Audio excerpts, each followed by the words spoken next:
Good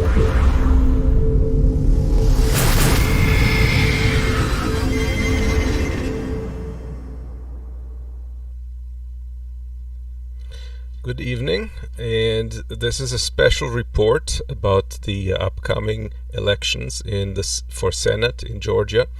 I wanted to give our viewers some idea of who the opponents are on one of the races. That's Ossoff and Perdue, and so you have a clear picture of both candidates. So let's start with the facts of the elections, the recent elections.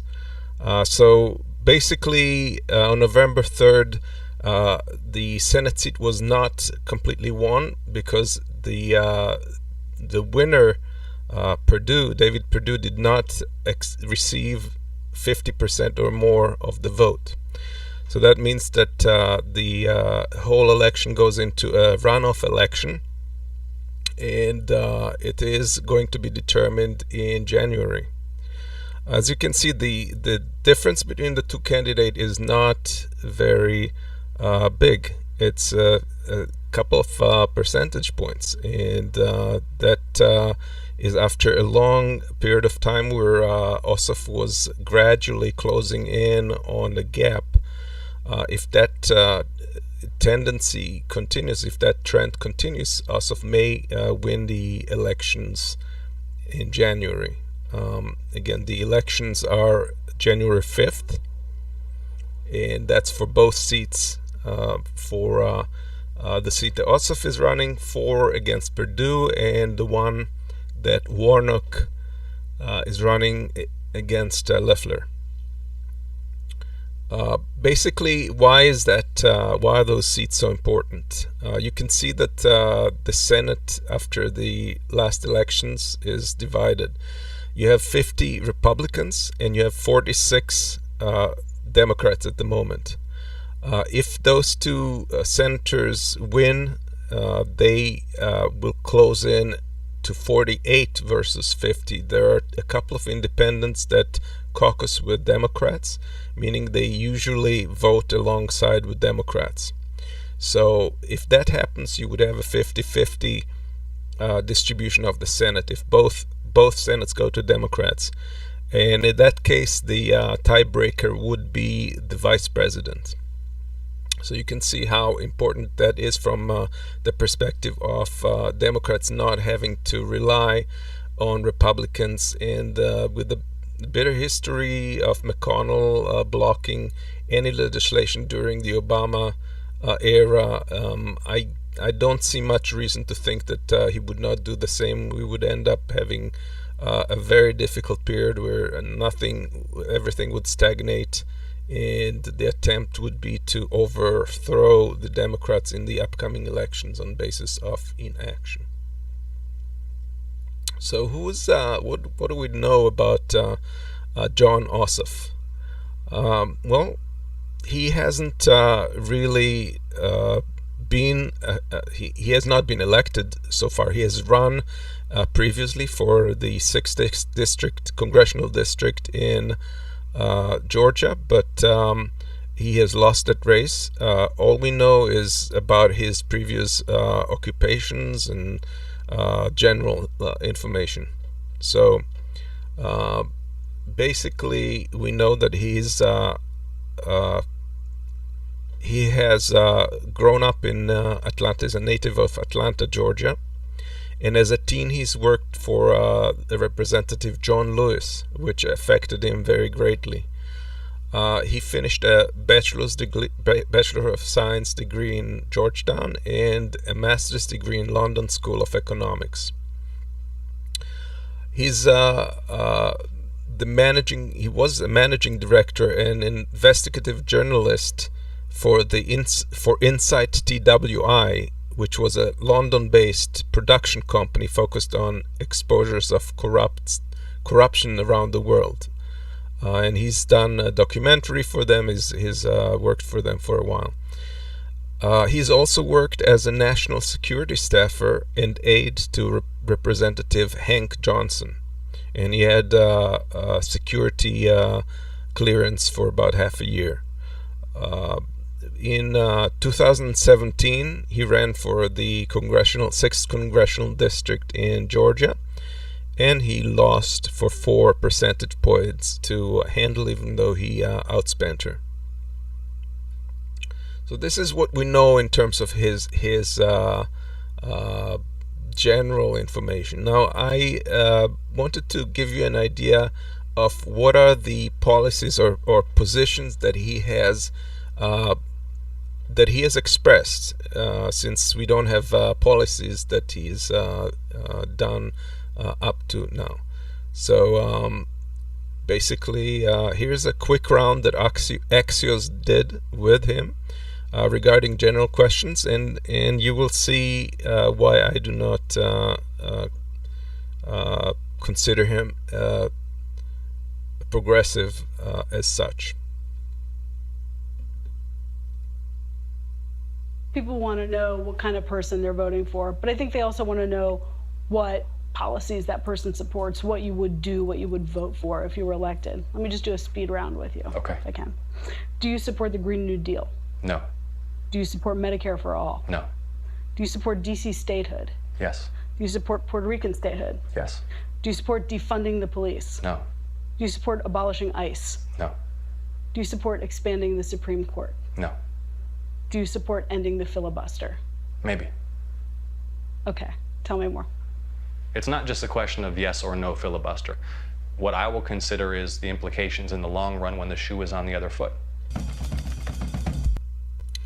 So his opponent has tried to portray him as a socialist. Obviously, he's not. He's far from it. We progressives would consider those to be pretty conservative positions. However, I'll go more in depth into what specifically he is for or is not for. For example, he mentioned that he was not for police for defunding, but he explains that he would require a restructuring of the police. So he's for restructuring, not defunding, meaning he would like to have people that are more designed to work with mental disabilities and mental issues go along with police. He wants to deliver a new civil rights act. He would lobby for that, and he believes that there should be accountability for police and for brutality as part of that better, bigger civil rights act. So let's look at some of the positions that he's described regarding other issues. For example, the environment. Most Georgians and most Americans want us to save the environment. It's not just climate change. We have mass extinction. It's snowing plastic in the Arctic. Coral reefs are dying. The ice caps are melting. This is a crisis. So whether I'm from Atlanta or Athens or Rome or Columbus, the point is, what am I going to do for the people of Georgia? And I'll be focused on substantive issues that affect our daily lives, the future of our country, and the future of our planet. Do you think climate change is if you had to rate them, would climate change be your top issue? Climate change is an existential threat, according to environmental scientists, by overwhelming consensus. Look, science is not infallible, but as policymakers seek to find the truth as a basis for policy making, science is the best thing we have. Peer-reviewed empirical science, reason. And environmental scientists are telling us that climate change is an existential threat, that extinction of species, unlike anything we've seen in human history, is destroying our ecosystem, that plastic waste is clogging our oceans and our very bodies and our air and our water. And most Americans agree that we should save the environment. So why are we not? Why does Congress not act? It's because of corruption embedded deep in our political system. And I've spent the last 6 years as an investigative journalist running a company that has exposed contract killers, corrupt judges, powerful corporations, ISIS war criminals all over the world. I have a proven record fighting corruption internationally. And I believe if we do not now mount an unprecedented campaign to root out corruption in our own country, I don't know if our democracy will survive.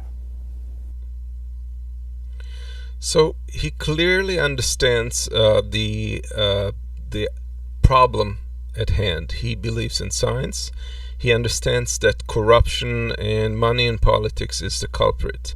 And that gives me some hope that he, if not he's against a Green New Deal, but however, I do believe that he sincerely believes in addressing the climate issue, and not only the climate issue, he's actually expanded it and explained that he understood the problem we're having with mass extinction, which is right now not even talked in mainstream politics yet, because we're so even trying to bring the climate change topic onto the table.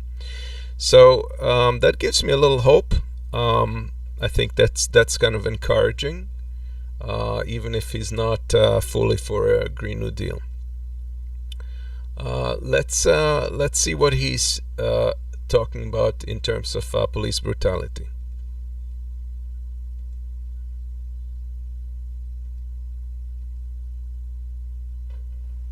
Yeah, I think it's so important. I think that there is more recognition broadly across the country right now of how serious a problem police brutality, racial profiling, the inequities in policing, prosecution, sentencing, and incarceration along racial lines and also along class lines.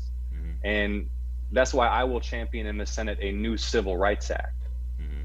which will hold police departments, prosecutors, and judges across the country to high and uniform standards of civil rights and constitutional rights. Where there is brutality, there must be accountability. Where there is racial bias, there must be accountability. Until people are held accountable, behavior won't change. We need there to be real mechanisms at the federal level for these grievances to be redressed and to hold local officials, local officers, local judges accountable where they're violating civil rights. Well, I couldn't disagree that there is a need for that. I don't know if I would consider that the end-all response to police brutality and to racism within the police. I think there's additional things that need to be done on the local level, and also in terms of fund redistribution and so forth. But nevertheless, I mean, he is not running away from the subject, and that's good. As far as marijuana is concerned, that's another topic that is kind of interesting to figure out what he's standing for. Here it is.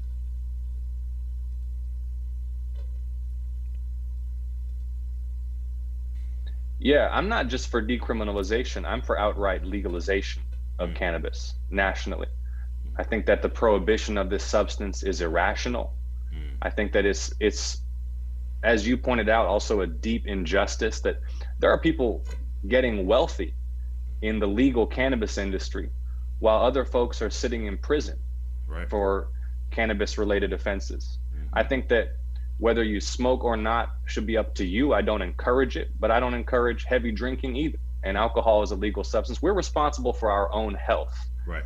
And the enforcement of the prohibition of cannabis destroys lives. It costs huge amounts of money, and it's unjust. So I'm in favor not just of legalization, but also expunging the records of people who have nonviolent marijuana-related offenses on their records.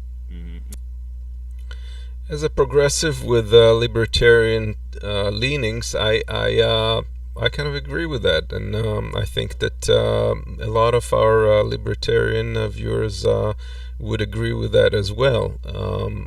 And I think the time for legalization of cannabis has long overdue. So we'll see if the Senate is even going to be able to reach that point. But that's also a pretty good position as far as I'm concerned. Finally, the COVID crisis.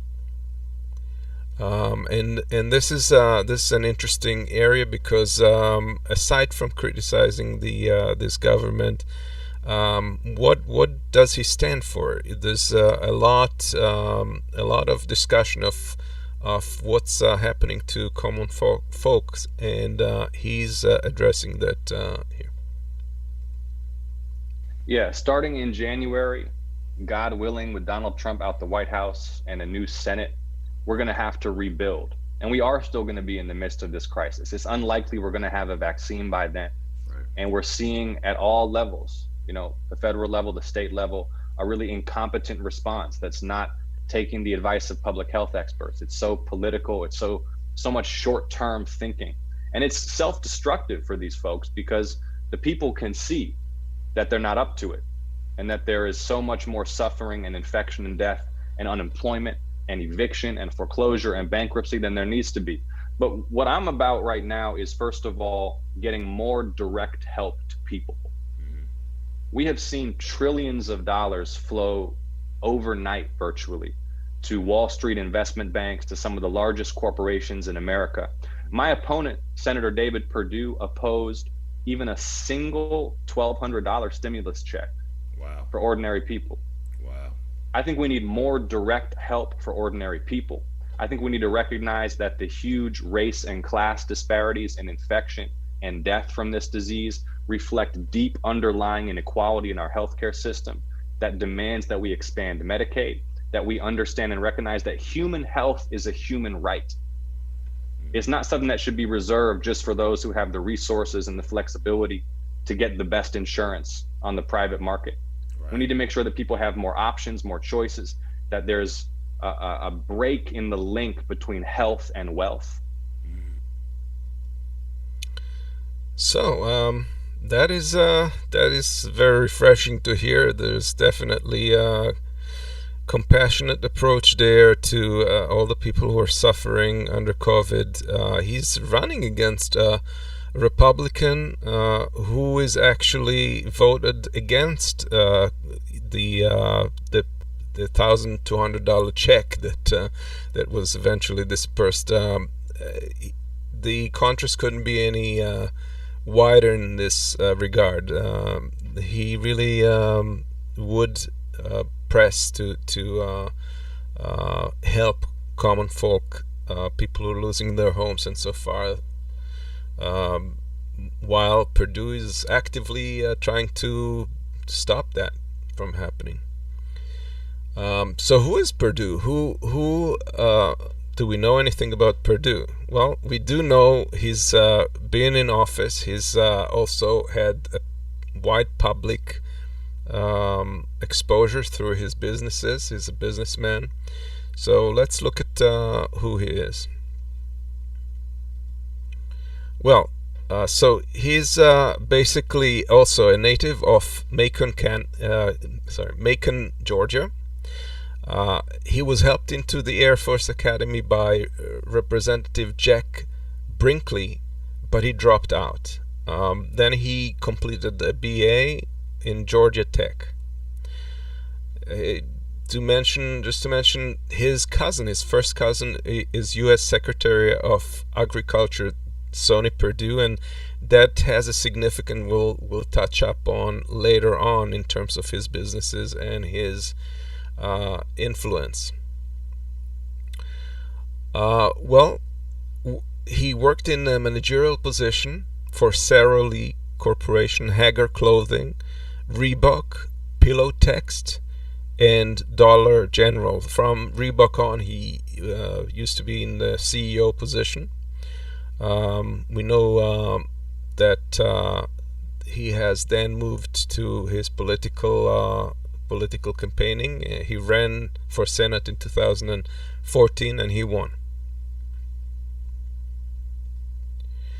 So, what do we know about his public actions? We know that Pillow Text after he took the CEO position, stint closed down pretty soon after. About 4,000 jobs were lost, and before doing so, he received a $2 million buyout before leaving the company.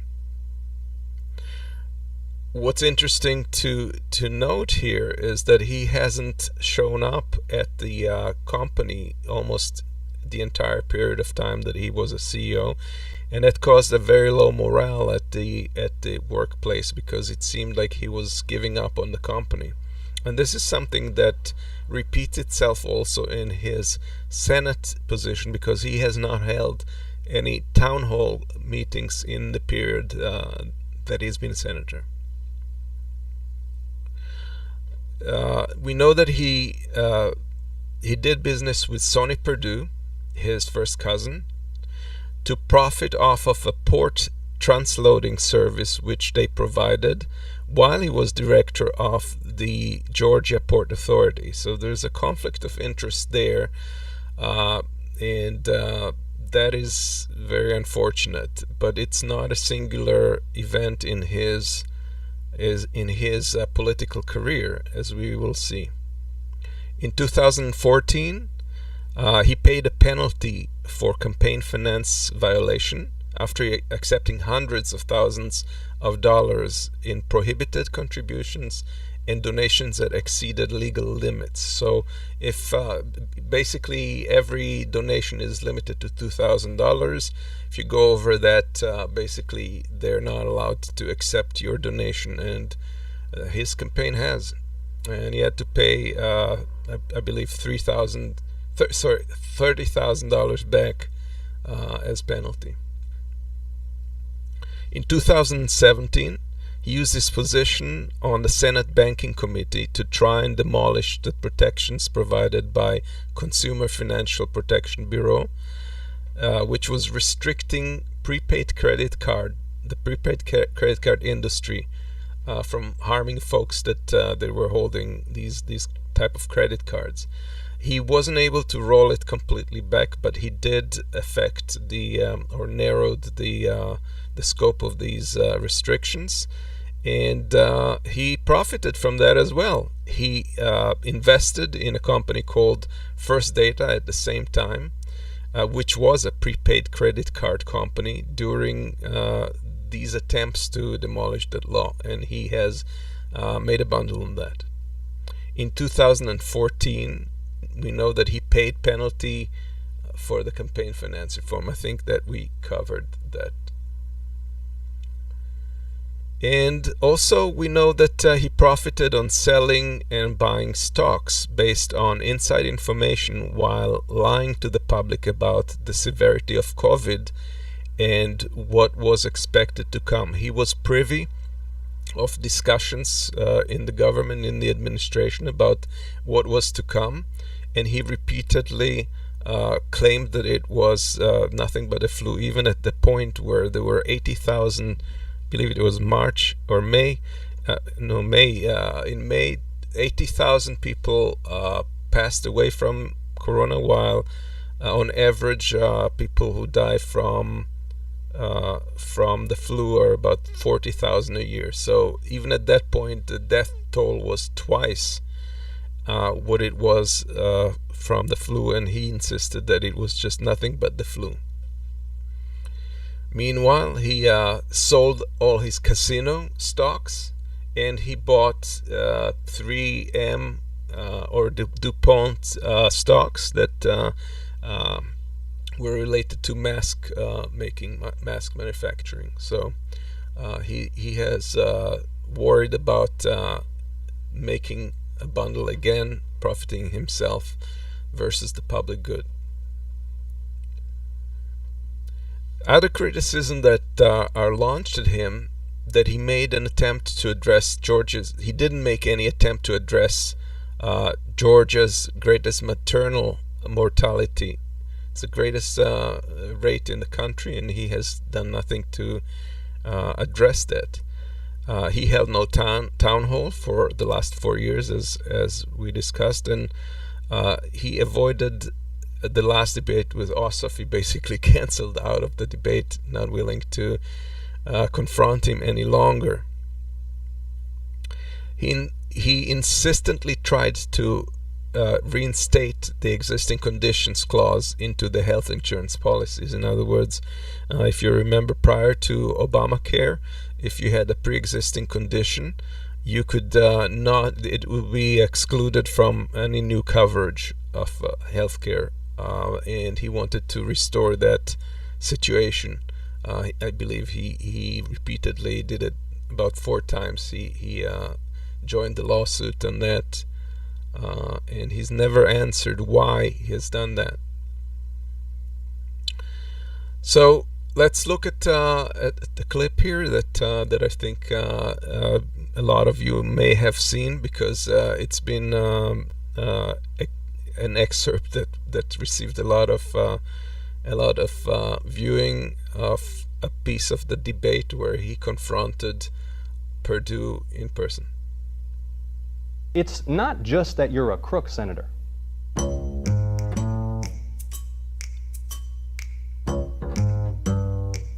Well, perhaps Senator Perdue would have been able to respond properly to the COVID-19 pandemic if you hadn't been fending off multiple federal investigations for insider trading. It's not just that you're a crook, Senator. It's that you're attacking the health of the people that you represent. You did say COVID-19 was no deadlier than the flu. You did say there would be no significant uptick in cases. All the while, you were looking after your own assets and your own portfolio, and you did vote 4 times to end protections for pre-existing conditions. 4 times. And the legislation that you tout, the PROTECT Act, it includes loopholes that specifically allow insurance companies to deny policies to Georgians with pre-existing conditions. Can you look down the camera and tell the people of this state why you voted 4 times to allow insurance companies to deny us health coverage because we may suffer from diabetes or heart disease or asthma or have cancer in remission? Why? Yep, well, that was kind of intense, and the people at the Young Turks titled the look on Perdue's face as colonoscopy face. Very uncomfortable minute, but he's really not responded to this. He repeatedly in all of the debates, he gaslights, he throws questions that are ridiculous because he's projecting things that he's mostly guilty of onto Ossoff. For example, he keeps asking him if he received PAC money, where Ossoff received a tiny amount of PAC money equivalent to 1% of his campaign, while he has received like close to 50%. And it is continually just trying to sling mud instead of defending his positions, and that's become very apparent to anyone who's like objectively looking at what he's been doing. He's been throwing those commercials. All the campaign ads are basically at this point against Ossoff, just trying to scare people and portray him as a socialist and some sort of extremist, and really not answer any of the issues that are important to Georgians. So the next thing I wanted to just quickly go over the campaign finance, because as you know, the saying is follow the money, and basically that tells you a lot about someone. Who is he getting the money from? Because he owes a favor to whoever donates the most amount of money. So that goes to both candidates, of course. If we look at Ossoff, for example, we see that he received nearly 40% in small donations, small individual contributions. He received about 55% from individuals, large contributions, which to us progressives is not a great sign. However, he's received only 1% in PAC money, and that's from a PAC that was a political PAC. And in terms of candidate self-financing, he threw in about 0.8% himself. In other, we just don't know, about 3.65%. In terms of the disclosure, he was pretty decent, 99.80% fully disclosed. So that's pretty decent in terms of that. Perdue, in comparison, is received only about 10% in small individual contributions. He received nearly 50% in large individual contributions, so similar to what Ossoff gained.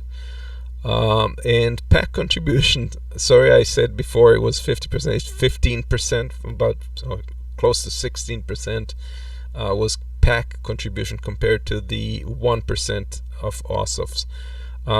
Candidate self-financing is nil. He's a rich guy, but he did not donate to his own campaign. Why should he? He has a lot of other sources. This guy owns and lives on a private island, just so you know.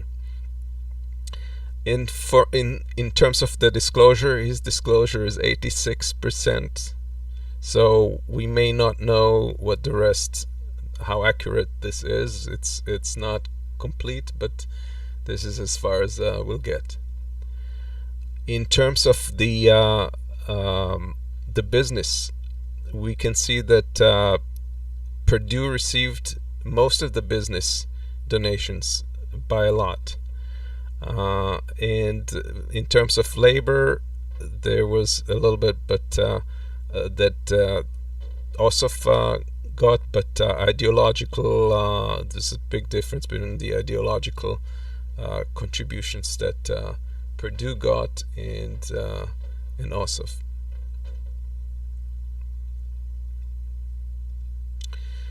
And here you can see the donors. So for Perdue, you have the agribusiness, and that goes back to Sony Perdue. Of course, you pay for access, and the fact that he's related to the Secretary of Agriculture is, I'm sure, not lost on donors.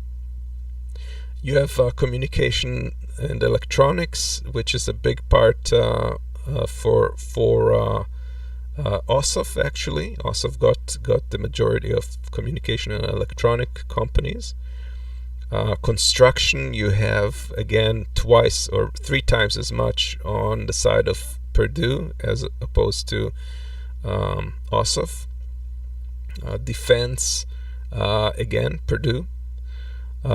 Energy and national resources, by a landslide, Perdue leads that. And financial institutions and real estate, again Perdue tops all of Ossoff's contribution in that industry. Health, we can see that actually Ossoff got a little more, and that's partly because he supports the Health Affordability Act.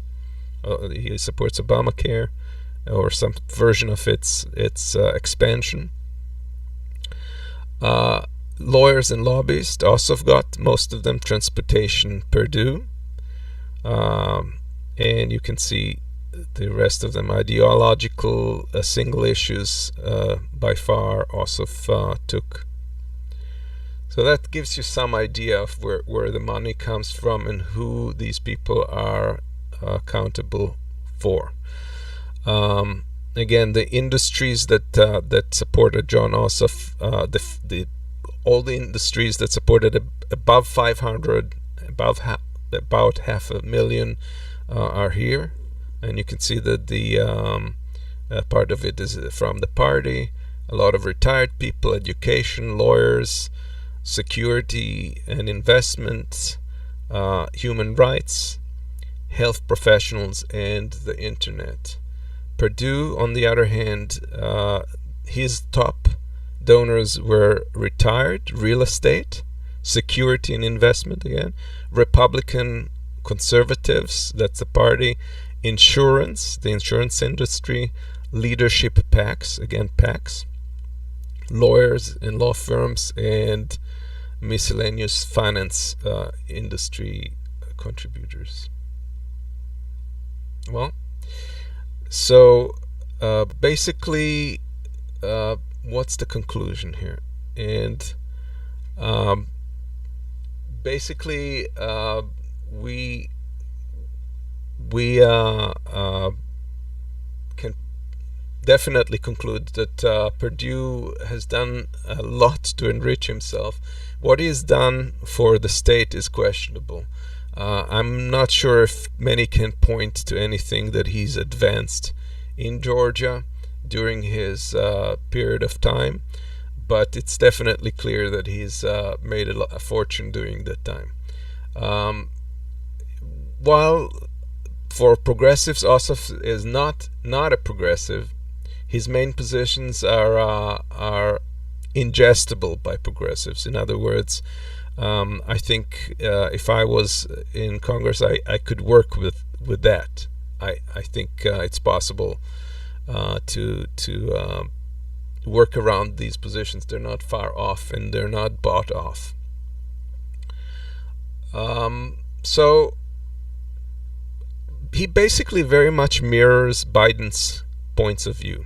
And that is important because if we expect anything to happen in the upcoming administration, the Senate has to approve whatever the president does. And I think that he would be very much on board with moving things along. Whether it would be completely what we would like as progressives, I'm not sure. But I think it would go at least partially to that end. And if you were to compare that with what would happen if Perdue or won, or if both seats were not turned into Democratic, that would be a problem. So I think the conclusion is that it's definitely probably advisable for people, progressives or even non-progressives, libertarian, whoever, to vote for Ossoff in the upcoming elections in January 5th. So thank you, Pat. I try to give as much information for people who need to make up their mind. And if you want to contribute, I will post the link in the description. There's Act Blue contribution sites and others that I'm sure you've been contacted as well to contribute to these two races. Next week I will be covering the Warnock versus Loeffler race, which is also a very interesting one. Again, we're talking about a really corrupt Republican candidate, and their a person that's running against him, and I'll discuss who those people are. Okay, if you guys have any other additional questions, you can post them now. Otherwise, we'll wrap it up. Okay, well, I'm happy this broadcast is this streaming has gone without a hitch, as far as I can tell. We've had some issues with getting the stream on in the no joke segment on Saturday.